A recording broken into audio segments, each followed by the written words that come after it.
Valanchery KSFE ശാഖയിൽ നടന്ന 7 കോടി രൂപയുടെ തട്ടിപ്പ് കേസിൽ 2 പേർ കൂടി കസ്റ്റഡിയിലായി.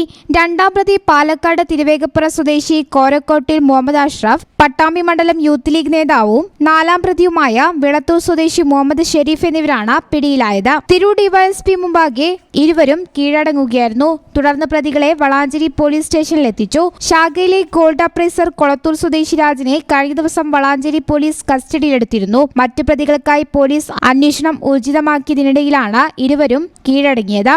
മറ്റു പ്രതികളായ അബ്ദുൾ നിഷാദ്, റഷീദ് അലി എന്നിവർക്ക് വേണ്ടി അന്വേഷണം തുടരുകയാണ്. 221 പവൻ മുക്കുപണ്ടം പണയം വെച്ച് 1 കോടിയിലധികം രൂപ തട്ടിയെന്നായിരുന്നു ശാഖാ മാനേജറുടെ പരാതി. 7 കോടിയുടെ തട്ടിപ്പാണ് നടന്നതെന്ന് പിന്നീട് കണ്ടെത്തുകയായിരുന്നു. KSFEയിലെ ഓഡിറ്റ് വിഭാഗം നടത്തിയ പരിശോധനയിലാണ് തട്ടിപ്പിന്റെ വ്യാപ്തി കണ്ടെത്തിയത്. പ്രതികൾ സമാനമായ രീതിയിൽ പലതവണ തട്ടിപ്പ് നടത്തിയെന്നാണ് പോലീസിന്റെ നിഗമനം. കഴിഞ്ഞ വർഷം ഒക്ടോബർ 28-നും ഈ വർഷം ജനുവരി 18-നുമിടയിൽ KSFEയുടെ 79 അക്കൗണ്ടുകളിലായാണ് മുക്കുപണ്ടം സ്വർണമാണെന്ന് വിശ്വസിപ്പിച്ച് പണയം വെച്ചതെന്നാണ് വിവരം. കേസ് അന്വേഷണം ക്രൈംബ്രാഞ്ചിന് കൈമാറിയേക്കുമെന്നാണ് സൂചന. സമാന രീതിയിൽ വളാഞ്ചേരിയിലെ മറ്റ് ധനകാര്യ സ്ഥാപനങ്ങളിലും തട്ടിപ്പ് നടന്നതായും സംശയമുണ്ട്. 10 തവണകളിലായാണ് മുക്കുപണ്ടം പണയം വെച്ചതെന്നാണ് വിവരം.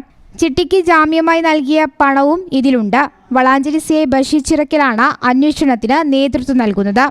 News bureau, Valanchery. നിങ്ങളുടെ വിവാഹാഘോഷങ്ങളെ ബജറ്റിലൊതുക്കാൻ ചാസിയ സിൽക്സ് നിങ്ങൾക്കായി ഒരുക്കിയിരിക്കുന്നു മംഗൾ വെഡിംഗ് ഫെസ്റ്റ്. ഇനി ചാസിയിൽ നിന്നും പർച്ചേസ് ചെയ്യാം മനസ്സിനിണങ്ങും വിലയിൽ തന്നെ.